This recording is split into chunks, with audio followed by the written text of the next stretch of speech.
Happy Wednesday. It's Gramps. Yes, I'm sitting down. Yes, I'm not moving. And that is Albert Einstein over my shoulder. I think I'm going to get a little larger here in a second. I am going to do something a little bit different today, or we are doing something different today. Ronnie and I are going to have a conversation, and I'm going to stay close to an access point and make sure that we don't have any of those mobile technical difficulties. And we were going to have kind of, more of a catch up.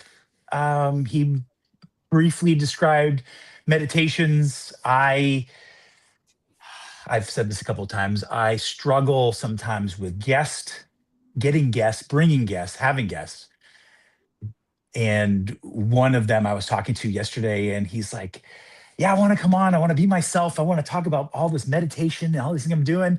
And I can't be myself. I will be on your podcast, and I will be a form of myself. I will be a version of myself that's not real in order to protect myself from what people might think of me or my professional career, things like that. So it was just kind of an interesting thing, and hit me when Ronnie brought up meditations. But bring on the guest. There he is. Welcome. Well, no, it's funny you mentioned that. It's it's serendipitous, I think is the word, when like I mention something to you that reminds something, and then you say something that reminds me. Just this morning, Jack and I walking to school had a very similar conversation as far as like be yourself. Like I think that's something. Granted, he's got what 2.5 days of school left, but Right. being a kid, I notice him like whether it's at the playground, and granted he's good sometimes and sometimes he's not. We're trying to fit in, and I think that's a big thing. And it's whether it's adults and kids, it's wanting to fit in. So you put on a new persona, you put on a mask, or you do Right. something a little bit different. And I just wanted to kind of reiterate the fact of him today. I don't know why. I think I was in the bathroom, and all of a sudden I was like, I want to make sure I tell him this. Was just like, be yourself. Like I want to make sure that you're not going to pretend to be somebody just so somebody likes you. And we've talked about like I don't want him to have social, because it's like you're going to have this perception that everybody views you a different way as a kid. And Right. it's like I want to make sure that he's happy with himself. And I asked him that. I'm like, are you proud of who you are? Are you happy with, like, do you have any bad thoughts? Does your mind ever say anything? And so kind of with the meditation stuff, it's to me, and we've talked about, or we've acted out visualizing. We've been Right. playing catch, and he's had a very hard time like catching the ball, and we have like a little Nerf ball that we'll toss back and forth. And the other day I just said, stop, like just close your eyes, visualize yourself catching it like five Right. times in a row. And he just sat and was like, and then I tossed him the ball, and he caught it like 8 times in a row. And I think it's something that I see F1 drivers do, it like that visualization and like preparing who you are, like future self, Right. forcing it to be like your present self. And so I think it's like I said, it was serendipitous that you mentioned that. I hope that this gentleman or young lady does come on and kind of shares their true self. And with any guest, it's obviously just like I told Jax, the camera goes on. Like I told him, if I put this camera on, you're going to be a character. Like that's Right. just what happens. And so, and with that, then there's always that perceived like, oh, what if somebody sees this, or what if somebody like is going to view me this way? And so that's hard to overcome for a lot of people. And so, and obviously when Gary and I had our chat the first time I met him, it's like I have this dot on my head. So to me, it's always been something like I've always viewed people looking at me or Right. being this perception of who I'm supposed to represent or whatever it might be. And it's like, no, I just like get over it, like get over yourself. And that's to not hijack the show, but that's at least what was on my mind. Like even before you mentioned it today, of just like, I want to be myself and be as much as I can. I And was that, trying to share with him sort of the same thing. I said, one of the biggest freeing moments for me has been, and I'm going to say it the way I say it in front of my bride, but normally she gets mad at me. But your opinion of me is none of my fucking business. Like, literally, you shouldn't dictate how I feel about myself. You shouldn't dictate what I think, or visualize. You can have whatever opinions you want, but I don't need to absorb them. And I was trying, I'd call him one of the knights of the round table, one of the guys that, if I was ever to do a business with one of my friends or, one of my closest friends, he was there for me with my divorce. And then I got to be there for him during his divorce. But we were talking, and as we've talked about, the struggle is getting the guests and coordinating to that time period. And I have reached out to him because he's such a close friend multiple times to say, hey, are you ready? And yesterday I said, hey, are you ready? I've been I need new people. Ronnie said new people. Get some new we call it new blood in the game. Yeah, new blood in the game. And my phone rang. He didn't text me back. He immediately called, and we talked for 45 minutes. And he's like, I'm just worried. He's like, I'm worried that I'm going to get on there and I want to be myself. It's us. I want to be able to say the first thing that comes to my mind. And I'm also going to be thinking, what are they, people that I work with, people that I'm associated with, people that look at me from a professional manner, what are they going to think? And I'm like, who gives a shit what they think? Like, you're a 55 plus year old man. Like, who cares what they think? And he's like, well, they could hold it against him. And, he talked about the organization being, very, judgmental and Christian-like, and some of these things where he's like, they're just going to look at me if I say this or I say that, and they're going to have these feelings. And I'm like, man, I hope that I can help you to remove that from like giving a shit. Like, I want you to feel free. I want you to, as you just said, I want you to be yourself. Mm-hmm. No, I think you reposted it. I'm pretty sure that the Dion and Shedeur Sanders both saying that exact thing. Like, your opinion of me doesn't define like who I am. Like, if I cared what you thought, like, then I'm going to be worried about what every single person thought. And I can't live with that kind of stress. So it's like, it's freeing. Like, as soon as you realize that, and thankfully for me and my birthmark, I broke free of that very young. Like, it was just, I don't care. Like, I can't help it. I didn't put it there. It's right. Whether it's my skin color or your body type or your gender, whatever. It's like, be who you are and just like deal with whatever anybody else thinks. It doesn't matter. And so, and I think that's part of your leading with love as far as like, it has to start with you first. Like, you have to love yourself in order to give any love out there in general. And if you're so worried about yourself, then yeah, you're going to criticize other people. You're going to try to demean other people to bring them down. That's what obviously Gary Vee's always talked about. Like, if there is someone who makes a comment or says something on your stuff, like, right, don't get upset, feel bad for them. Like, that's, I think the biggest thing is like, what is your damage that you feel the need to go and yell at a stranger about something? And it's like, right, is that really worth your time? And there was some other girl that was, I forgot what she said, was like, if you're going to spend like 10 minutes like typing out this big mean response, like, what are you doing? Like, is that really worth your time? And so, and you think that I'm going to be affected by you like writing a comment? And so, not saying that this it could be different if he's worried about like losing a job or losing a sale or whatever. But I think thankfully I have the ability to be an entrepreneur. If I lose a client, that's fine. Like, I'll deal. If they're going to be upset because of something I said, so be it. Like, I can move on. But if I'm stuck in a job and I don't know what's coming next, then yeah, I kind of get that. But I just think you have to free yourself of being worried about anybody else. Like, obviously your partner, your kids, there's a different level of like being accountable to them. Right. But I think you still, just like you said, if my wife's upset at me, I can't all of a sudden then be upset at myself. It's like, okay, how do I adjust or change whatever behavior I did? That if it was me that did something, then okay, I'll look and see what I can do differently to change the energy of the room. But it shouldn't be something where I'm like, oh, like I'm depressed because I'm an idiot, kind of like, no, that's somebody else's opinion. It shouldn't be your opinion of yourself. Then I was just getting ready to get aggressive with you and say, "Hey, don't do that negative self-talk. Like, stop telling yourself negative." Like, I'm so therapized that that was my next thing, and I'm like, he's just giving me an example. I agree. I think that it's for him. I mean, I could talk and talk. I'm going to have him on, and we'll talk about it more then. I think I brought it up because I think it's more common than just Yeah. him being a friend of mine, that people, Oh, as I many said, people. people don't want to see themselves on camera, or they're just worried about other people's opinions of themselves. And it's like, man, it was very freeing for me. Like I said, it was later in life, well into my 40s, before I was able to figure it out and And totally it's get it.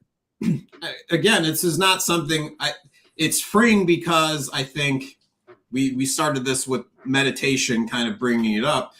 Like one of the key pieces of this book that I'm listening to, it's you're viewing yourself. It's like when I tell you to say elephant in your head, like who's talking, who's listening. And it's understanding that there's these two different pieces that are talking or communicating inside of you. And yes, you're still going to have that voice in your head that's going to be worried no matter who you are, no matter what age, no matter what level of enlightenment you get to. Right. But it's the other one of the understanding, like that's just somebody else's opinion instead of, and sometimes these voices are louder than the other.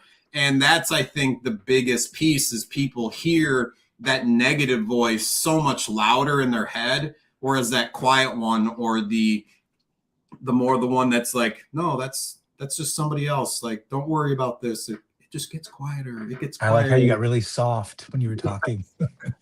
So I Talk think, louder, doc.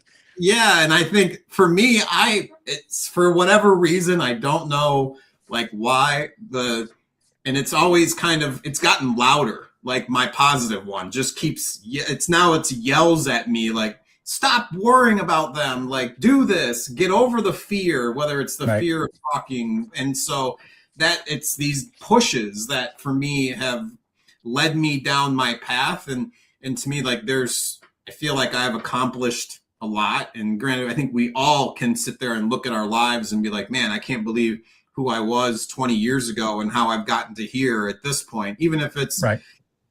you're stuck at the same job, you might have still overcome different things along the way. My wife and I were joking about a gentleman he's so proud to be like, I was at this job for 46 years. And it's like, you were stuck. You've been at that same job for 46 years and haven't like done anything.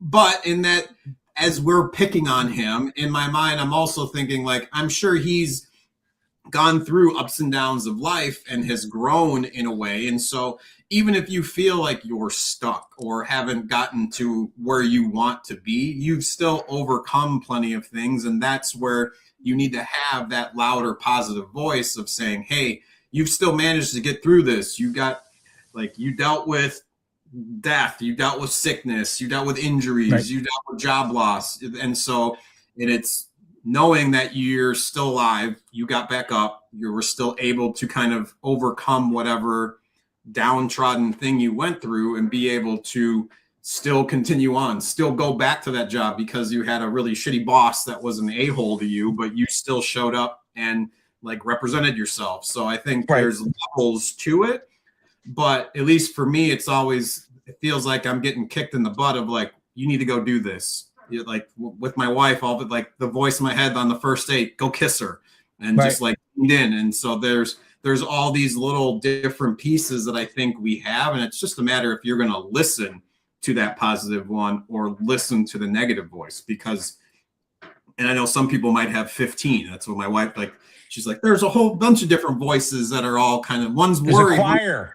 It's like Yeah. the Inside Out movie. You have all of these different voices that are kind of pushing you in the direction that they want you to go in. But obviously it's managing that and compartmentalizing the ones that aren't putting you on where ideally you want to be moving towards.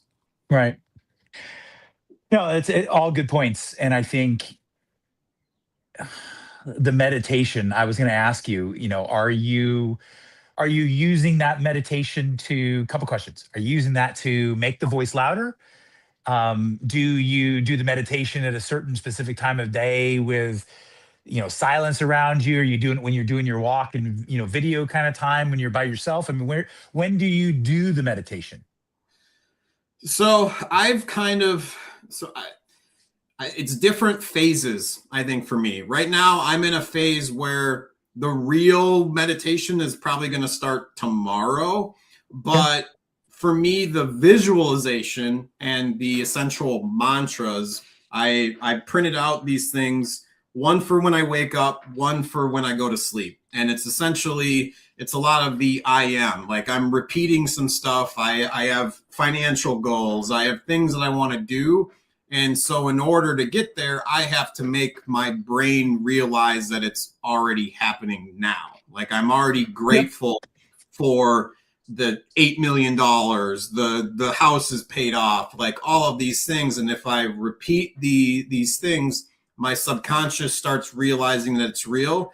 And like I mentioned, then it gets into the hoo ha wee wee stuff of like, that's the quantum energy is going to pull Right. those opportunities to me.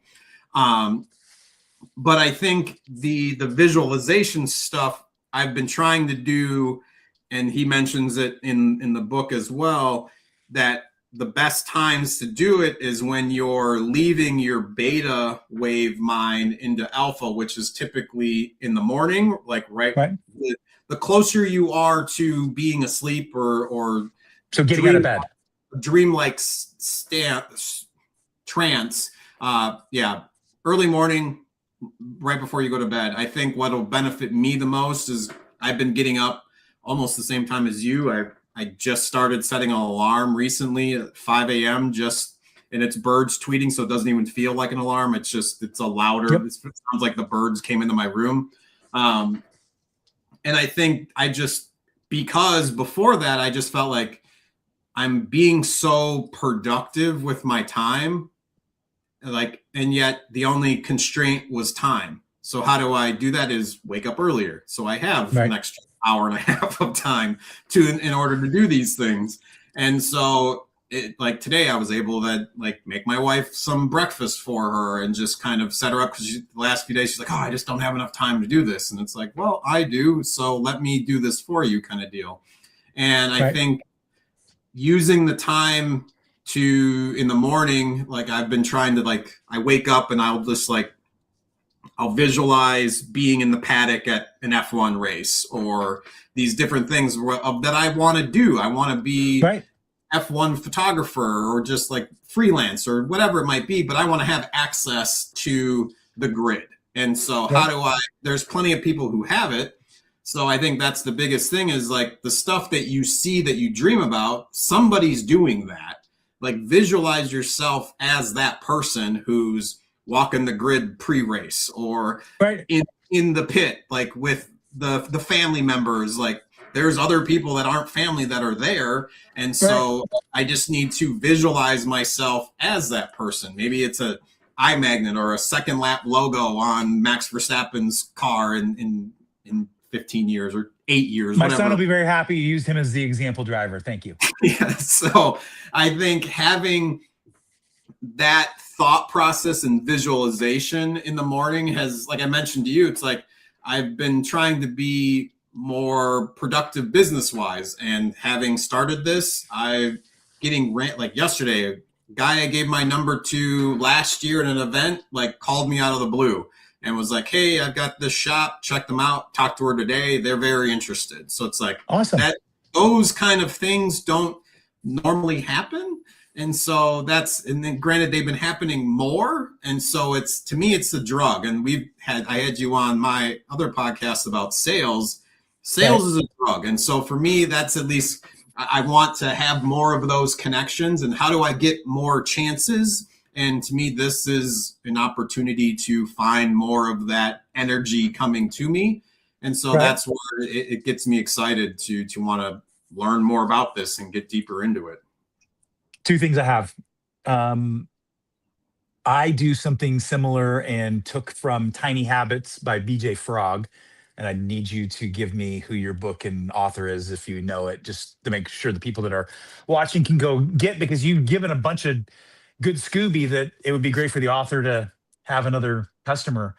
But BJ his book, he does, it's called Tiny Habits. So everything's about the smallest thing that you can get down to, and attaching it to the trailing edge of the thing before, and all the different ways you stack habits. And his is the Maui habit, which is before your feet hit the floor, as you're rolling out of the bed,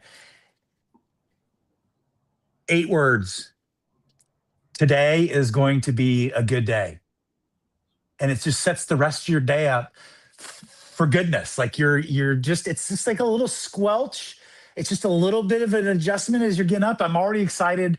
I'm already ready to go put the kettle on so I can put my pour over coffee. I've got a whole routine. I do Wordle. I play all these different sort of mind games. I check in with my people, my Web3 folks, and I do all that. And I've got this routine I go through. But for him, I put the Maui habit just before, so that as I'm getting up, hey, today's going to be a great day, or today's going to be a good day. I kind of go back and forth. Depends on if I'm feeling like I want to really. Never mind. I was getting to do a dad joke. I don't do enough dad jokes.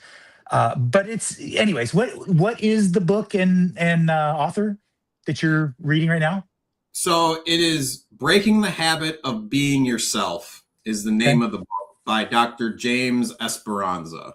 And he was featured on What the Bleep Do We Know? It's a movie with Marla Matlin. She's the deaf actress. And so it kind of goes through her daily routine of different things. And I watched that in college, and it kind of like blew my mind. And he was one of the featured lecturers or kind of guests that was on that show. There's a lot of other craziness that's kind of in there that was hard to believe, but then it was like, well, no, this makes sense. Like I mentioned before with the liquid death can, of like how water is one of the most like absorbative properties. Like it absorbs like your thoughts. Like that was one of the experiments in this. Was they froze a bunch of different, and I'm probably messing up the way the experiment was. They froze a bunch of different water particles with like a word underneath them. Okay. And each one of them that was positive created like this beautiful crystal. And then the ones that had a negative word, like they weren't symmetrical. They weren't like put together properly. It wasn't something that was like aesthetically pleasing to look at. And so that kind of hit me. I was like, well, that's nuts that there's like, it's just a word. But again, this goes to the observer, the versus like how the particles hit the slits, the two slits experiment where they shoot the particles through the two slits, and then it kind of forms a thing. And that was when people were watching, and then they did it without, and it did a wave pattern. So it kind of comes from that, as far as like these observable words created different crystals that versus kind of a negative connotation. So that always kind of stuck with me as far as like the things that I tell myself, because if I'm sitting there thinking negative thoughts, then obviously the universe is going to find more negative things to kind of go along with, like to kind of reinforce like, oh yeah, you're having a bad day. Like, oh, just like what you mentioned. And that, like you're saying, is essentially the start of changing that quantum field around you, as far as like, this is going to be a good day. But with the meditation process that I'm going to start tomorrow, I just went through the first part of it earlier. And it's something, it's funny because I kind of did it pre-test. Like when I was in school, one of the things, every time I didn't really get nervous for tests, but it was something I ended up like hearing about for some of the ones that I was maybe a little anxious about, was you essentially start at the top of your head and like flex every muscle, or you start from your feet and like you tighten your toes, and then you do your calves, and then you squeeze your thighs and your hamstrings and your butt, and you just kind of work up and use each muscle, and you are present in your body for that particular area of your body and just kind of focus on that. And he did a very similar like process of, it's like 4 parts in the beginning of the meditation process. And he says, I have to do this for like a week, is essentially you close your eyes and you just visualize your head. You kind of work your way down. You feel like how the volume of your head, the density, like and you just feel the different parts of your body and their weight. Otherwise, it's called like the water up, where you essentially feel like you're in a room that's being filled up with water. And so you imagine like your feet becoming wet, and then like the movement of the And you're water. not panicking? No, and that's the thing. You have to imagine it, like unless. Okay, I was gonna say, like, it's not like Star Wars where they're in the trash compactor and the doors are coming together and you freak. Well, that was No. one of the things he mentioned. He said if this feeling is a little overwhelming, stick with the head down one. And Okay. so, but yeah, you're supposed to imagine you're all of a sudden like the room is filled with water, because that was the other part, was you essentially start feeling your body, and then you essentially imagine like a teardrop around you, and you just imagine like the area that's around, and then you have to visualize the whole room. And essentially It's getting you to be so present in your mind that you're not worried about time, you're not worried about your body and how it's feeling. You're just present in the moment that you're currently in. And I think that's something too many people are either anxious about the future or they're upset about the past. And so no one is in the moment and understanding like, this is what's happening right now. Like, this is the only thing that you need to be worried about is me sitting in this chair. It doesn't matter what I did this morning. If I spilled milk, like crashed the car, burned something, hurt something, or hurt myself, or what's coming in the next day. It's only what's happening in this moment and just being present. And so I'm excited to try it out tomorrow morning. I could definitely, again, I was worried about a meeting, and that's one of the things, like, you need to make sure you have, like, for the whole thing, it's going to be like 40 minutes, 40 to 50 minutes. But the phase that I was doing is like a 10 to 20 minute like start. And he says it's from people who do the hypnosis or self-hypnosis. And essentially that's the roots of this, is essentially you're hypnotizing yourself to calm your brain waves down. Like I mentioned, you're trying to go from beta to alpha to theta, as far as just the activity that your brain and the things that you're worried about. And so you're trying to calm all of that down. And essentially, as soon as you close your eyes, all of your visual stimulation is going away. Like, I'm not worried about the wind blowing or the dogs that are here that they're going to start. I'm just closed off to that as soon as you close your eyes. So that takes away 70% of your stimulus, and then everything else. So yeah, I'm thrilled that Claude recommended it to me, because I had gone through some other stuff, and it was like, I just finished The Alchemist, and I've been reading like Think and Grow Rich. And so it recommended, since it knew like I have conversations with my AI of different things of like, hey, we went on a big numerology. This is within the numerology conversation.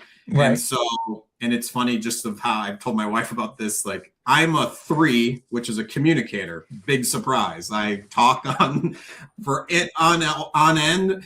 My son is a 6, which is like, he has deep meaning. Like he has, or not that he has deep, but he feels deeply as far as different things. And my wife is a 1 who, like I told her, I'm like, you need to be the one that's in charge of these businesses. Like, the 1 is a leader, and she's a Leo and I'm a Leo. And so she's a Leo leader and I'm a Leo communicator.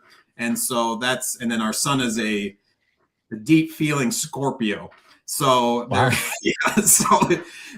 and me and my son have talked about, like, when we were doing numerology, like the 369, and just how that kind of is one of the big pieces of everything. So yeah, I've gone down on some crazy tangents with Claude, and this was one of the books that it recommended me, knowing just my curiosity with these different things as I've done. And so it recommended me a few other books that I downloaded that I'm excited to get into. Like there's I forget the other ones. We'll talk about those the next time. But do you do autobiographies? I don't. For me, don't do fiction. I'm trying to think, what was the last close to autobiography? Not really. To me, that's history. And so, like, yeah, I guess, because when you mentioned the Tiny Habits, I immediately thought of the James Clear what is that one? Atomic Habits. Atomic Habits. Yep. Yeah, that one definitely was along the path for me with a lot of things. And then like The Psychology of Money was another big one. Those were I'm led me I'm in to the yeah, I'm in the midst of, or not the midst. I'm in the first 35-40% of Ted Turner's autobiography. You got me thinking of it because you were talking about being present, and that was his whole thing. I don't know if you know him or a fan or whatever, but he talks about in the early part of the book, he talks that as the you before, because he's 70 when he writes the book, he says, before I was hyper focused at being present. And when I wasn't there, I gave a little bit of thinking about the future, but I never looked back. And now I'm Mhm. 70 years old and I'm looking back and I'm telling you this. And he kind of goes through and talks about it. But I've listened to, I've listened to one on Einstein, listened to one on Elon Musk, Shoe Dog, Phil Knight, Yep. founder of Nike. His was fantastic. I liked him. Tony Shea, I think it's Tony Shea, the one that started Zappos, the shoes that got Okay. bought by Amazon, and then he died huffing gas or something in a trailer or whatever it was. He was a billionaire. He was redoing Las Vegas. I just bring it up that I've listened to a bunch of them and I really like them. And I don't know if it's, so much that you're just hearing people talk about sort of, the different things they've had to deal with and what they've had, the mistakes they've made and things, that you feel more human, Yeah. or you feel more alike. I don't know if that's what it is, but it's been interesting. And I'm enjoying it because he's reading it to me. So I know he's passed, a Mm. couple weeks ago, but he's reading it to me. And as a human that grew up with him kind of being on the news and knowing all of his history, he tells some good dad jokes. I mean, he's funny. But yeah, if you decided to start listening or reading autobiographies, I have a whole list of them for you. No, I definitely did Shoe Dog. I think that was like a required reading from my previous job. Like we did that Okay. one, Action. I think the Elon Musk was another one. And it's funny, the last autobiography one that I listened to was 50 Cents. Okay. I forget what, it's not Get Rich or Die Trying, but it's something along It those. should be. Yeah, it should be. But for me, I think the reason I don't, and I think I've talked about this with you, it's like I don't listen to podcasts. I really don't watch TV. I watch Formula One. For me, I think the reason, and it's maybe part narcissistic, part selfish, is like I think I got inspired by some of those other books like Shoe Dog because it was his journey, but then also realizing like, man, my journey's pretty good. And again, that's where it's like I think I shouldn't be worried about what somebody else did. I need to be focused on my journey. And I think that's what kind of got reinforced with some of those autobiographies that I did listen to 2-3 years ago. I think 50s I probably read maybe a year and a half ago. Time is losing grip on me. Yep. But I think I'm so much more focused on the development of myself. So that's where I think I'm falling in with like, I don't want to know what somebody else's journey. And granted, this breaking the habit of being yourself sort of is, because he's describing, he was on tour doing press post, like what the bleep do we know? And then all of a sudden he realized that the stuff that he was lecturing about, like he wasn't doing to himself. Like he wasn't incorporating, he wasn't practicing what he preached. And so that's where, yeah. And so it's like, because he wasn't being present. He'd be excited about the lectures and then was traveling and doing this, but he wasn't like focused on internally being the best version of himself. He was just so happy with the external kind of validation of what he was doing versus like being true to himself. And so that's, I think, I don't want to say I'm very vain and very, and so I think it's much more I'm just so focused on myself that I'll take pieces of those. I'm sure there's plenty of beneficial autobiographies that are out there, but it has to kind of fit the vein of what I'm trying to build myself towards. Okay. Yeah. of where I feel I'm at with what I'm taking in. Because even like I think I purchased one of the books I got that I still haven't listened to is Alex Hermosi's like $100 million deals. And so Okay. I feel like there's definitely guys that I would like to aspire to be on the level with. But, and it's funny because for me, my vote of what kicked me in the gear was, and I don't know, you do have some younger grandchildren, was Blippi. Like when my son was born and 2 or 3 were on YouTube looking, and here's this goofball dancing at a playground. And then I go and look and he's got like 3 million views. I'm like, what in the, like, just for, hey kids, like he's essentially being a clown. And I'm sitting there thinking like, I very well could do that. And then I had a guy that I played basketball with in high school, Chris Lindahl, shout out Chris. He's like one of the biggest real estate guys in the Midwest. And so there's billboards of him all over Minneapolis with his arms out. And so it's essentially been, not that I obviously I'm not in the real estate game, but for me, it's like, once again, it's the why not me? Not like why him? It's more like, why am I not doing that? Why am I not taking advantage of this one life and doing as much as I possibly can to get as much out of it as I can?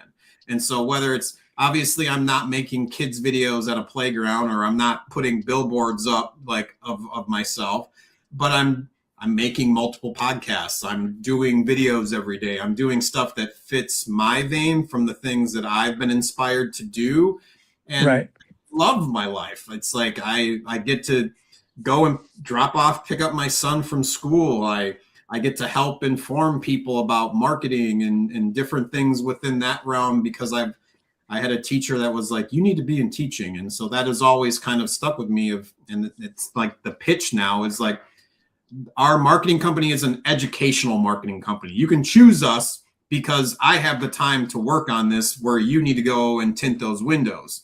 But I want to inform you as much as possible about what we're doing, so that, and I want to have an educated customer. For me, anytime that you're making an informed decision when you're purchasing, like, you don't just buy a house on a whim. You don't buy a car on a whim. You do the research to better understand your purchase. And I want that for I want people to feel comfortable choosing us as a marketing company. And so that's where it's like the call I had today with the out of nowhere kind of lead. It's like, hey, I can sell you, but hey, here's some free things that you can do. If you're so inclined, I'll shoot you an email and we can work together in the future. But I want people to understand, like, why am I not showing up on Google? Like, okay, you got to do A, B, and C if you want to have this. There's other things you can do that we can help with. And so that's essentially kind of where I'm at, is like, how do the self-help, Tony Robbins, like, how do I make sure I'm being the best version of myself? Because if I'm better, then I can hopefully help the people that are around me be better. Not that I'm going to push them, unlike I do to you, but that's because we share this. So you're Blippi / Tony Robbins powered. Essentially, yeah. Or a Blippi Tony Robbins. I like it. I don't take, because I know perspective and I understand and I've spent a lot of time with you, I don't take what you're saying as vain. I take the Blippi or these, massive real estate guy that you see billboards on. I hear you saying, I'm motivated to do that, or I'm motivated to do something that may have seemed out of reach before, because I've now been given this example of somebody that I know, I've touched their skin, I know their capacity, and I know that I'm as capable, if not more capable than them. Therefore, I want to go do it. That's what I heard you say is. No, absolutely. I guess it's stepping stones. And the F1 photographer I see, Shots by Antoine, like, he kind of hearing those similar stories of like, hey, I had this dream, or what is it? Shelby Sapp. I'm sure I'm messing up her name, where she just bought this ridiculous, gigantic house from nothing. And she's the saleswoman who like does high ticket sales. And it's seeing these stories, to me, reinforces And it's no different if you're watching negative things of people going down. Like I Right. keep seeing people going up. And so that's what I'm absorbing everything I can from those people to be like, yeah, I can do that. Like if they did it, like why can't I? Versus like, oh, I can't do that. That's too much. Like for me, I have no problem sitting here typing out emails at 10 p.m. or like when I was working a 9 to 5 of like cutting Pat's videos for 4 hours after work and doing those things. To me, that was fun. And I think I've mentioned it to you before. I realized when I was coaching track, like I enjoyed being around these kids, like going for runs, exercising, like seniors at the end of the year at a spring sport after school. Like you're staying after school for me to go tell you to go run, and you're enjoying it and we're having a good time. And for me, I'm like, and they're paying me to do this. And so that was kind of the light bulb. It was like, well, what else can I do that I'm going to have fun doing that people will pay me to do? And so being as lucky as I am to kind of discover that, I want to shake everybody and be like, stop working at the grocery store. You can go do what you want to do to have fun. And so that's for me of why I do as much as I do, is because I just feel lucky that I had the light switch come on, and now I want that for everybody else. But I know I can't unplug everybody from the matrix, because then they're just like in the movie, like you're going to be dead. So they can't handle it. You would be very busy. You would be spending all your time unplugging people as opposed to living your life. So I just hope my message reaches the people that need to hear it when it's time for them to hear it. And I think that's the biggest thing. It's timing and being in the right mindset of like, whether you've been down in the dumps, you just got dumped, you just dealt with a death, you just got laid off, whatever it might be, that all of a sudden, that's one of the things you mentioned is like the only time that you make a change is usually going through some sort of traumatic experience. And then all of a sudden you're like a near-death experience. You're like, why am I living this way? Like I got to dump my wife and go on this cruise or go live on an island. Like all of a sudden you have this realization of. Two of my buddies have lost their dads in the last 3 weeks. And I'm watching. Sorry, I didn't mean to do the two thing. And then my camera's on the side of the phone. So I was like, I have two buddies. And it kind of goes back to Joe's podcast that when he and I did our podcast, and he's like, hey, I've got 24 people that are within 6 months of my age that I've watched die in the last period of time, that kind of reaction. And so I was going to say, the guy that I was talking to about the podcast that, hey, wants to be himself and is worried about he just lost his dad 2 weeks ago. And that's what's pushing this.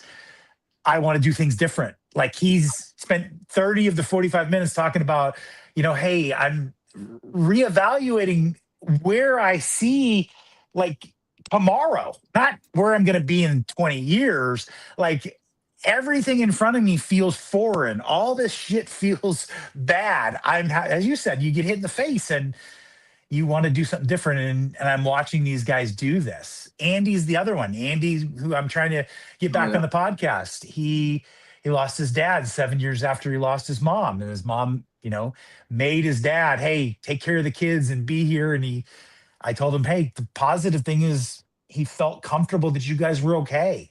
Like because his was rapid decline and things of that nature. And I said, he just got to the point where he realized you were okay. And he was heartbroken. He wanted to go be with his wife. And I've watched both of them have just massively grabbing the rudder, grabbing the steering wheel and making these massive swings of, I just don't want to do this anymore. Or I want to change. I'm ready. And it's hard.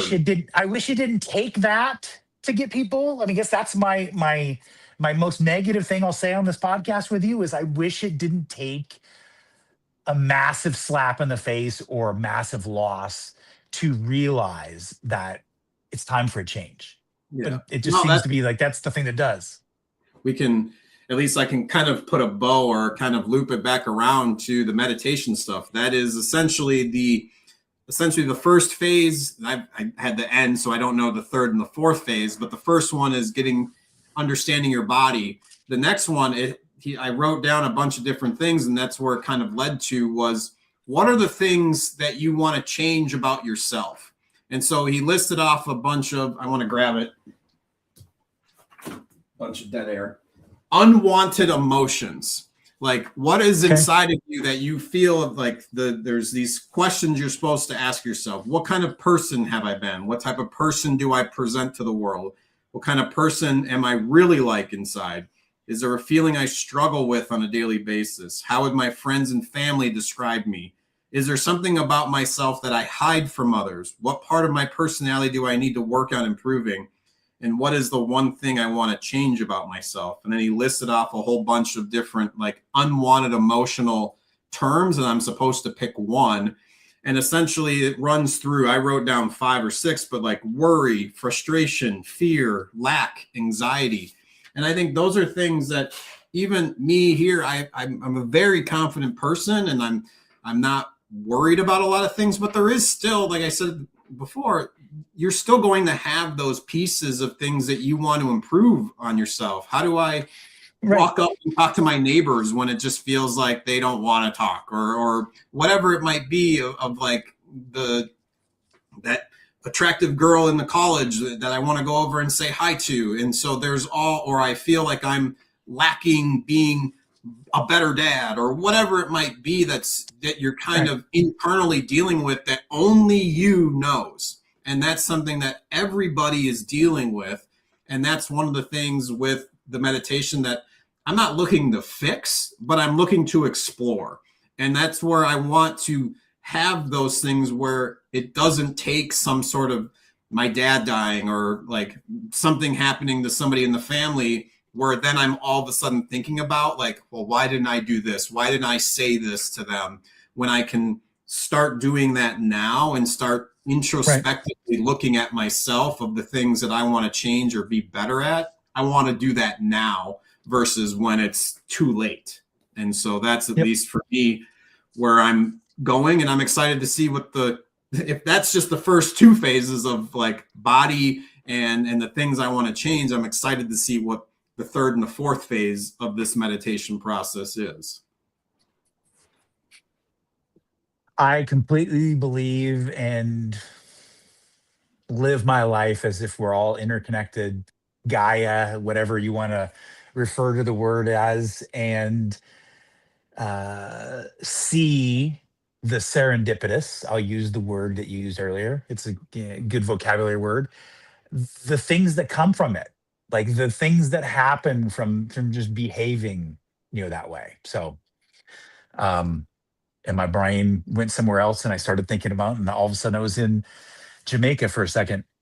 I like where we've gone today. I'm gonna turn as you said, I'm gonna start to come in. I don't know that we ever came up with a segment that we finished. Like hot tips. The title of this, The Benefits of Walking. We didn't even get into those 20 questions that you sent me before the show. So there's obviously I derailed this from the start from your original comment, but like I said, I think it was a fun conversation to have, and to me, I think there's plenty. Selfishly, I feel like there's plenty that we gave out for other people in hopes that they do some investigating, do some exploring, look up some different things that intrigue you about yourself. Look deep inside of you and think, is there something I could be doing better? Like, how can I do that? Shameless self-promotion. If you go to my Instagram page, there's a 7-day mistakes to mastery reset guide where I kind of built this out, where taking accountability, stop like waiting for somebody else to say sorry, like just deal with it yourself and move on. I think there's too many things where people are, I'm just waiting for so-and-so. I'm just waiting to do it. Like, take accountability, like just do it yourself, like, and just be like, all right, yeah, that was my fault. I ate it. We're done. Handshake. We're best friends again. Move on. My bride got to go get in the car, or went to go get in the car earlier, and I had moved the seat back to her. We share a car. How could you? I moved the seat back into position for her. And she sent me a text message. She was halfway to the grocery store and said, "Hey, thanks for putting the seat in my position." And I was like, I did it because it was like so small. Like all I had to do was reach over before I got out of the car and cramp my knees into the steering wheel. And then I got out because I asked her, "Hey, are you leaving?" And she's like, "Yeah, I'm leaving." So I reached over and I did it. And it's like, it's so small, yet it made her feel important and loved. And, I think so those are the kind of things that I'm looking for back to, hey, the benefits of walking. My nugget for you is I do everything that Ronnie just said. Yes, I'm talking to you. Yes, you. I do everything that Ronnie said while walking.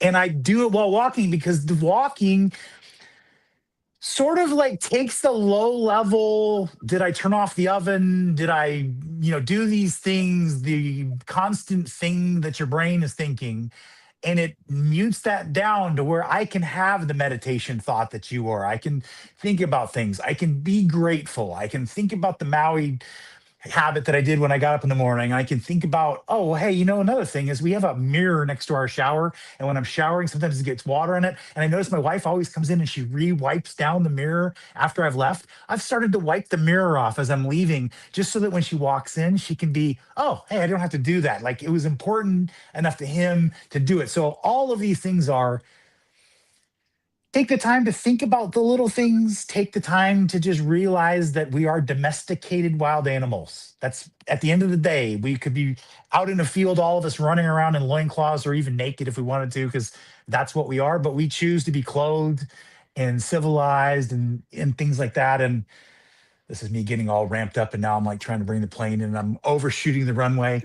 No, be present. I think I go on my, like, just like you said, I go on my walks. You would ask me originally, like, I try to be present. If I see somebody, I smile at them, acknowledge them, like let them know that you see them. Cause that's something there's the whatever story, like somebody walks, like if I'm going to kill myself or jump off this bridge unless somebody smiles and says hi to me. It's like, that's in my head. Like I want to make sure if I see somebody, I say good morning to strangers. Like you might make a stranger's day, just like you said. It can be something so little as just a hi or just eye contact with somebody and a head nod. Like, hey, I think just make the effort. Like that's the biggest thing of like, take responsibility. Again, it's the responsibility, but just a little bit of effort can go a long way to somebody else. And you could have made their day because they could have had a pet die or something happen to them. Yep. And you just smiled at them and kind of reminded them of the good in the world. And that's all that it takes. There is good in the world. It's beautiful. Ronnie, it's been a good conversation. Thank you for pulling me in. Yeah, no problem. I'll let you wrap. Oh no. Never mind. Sorry, I was going to do a Beastie Boys rap, but I won't do that. I hope that you, again, not Ronnie, you have been listening and that you hear. We're really just interested in trying to give nuggets and things out there to let people have and lead their best life. So enjoy the rest of your day. As Ronnie said, I'm a lead with love guy, so lead with love. I'm allergic to grass, so I'm not going to tell you to go touch the grass, but go outside and try to be present and enjoy the rest of your day.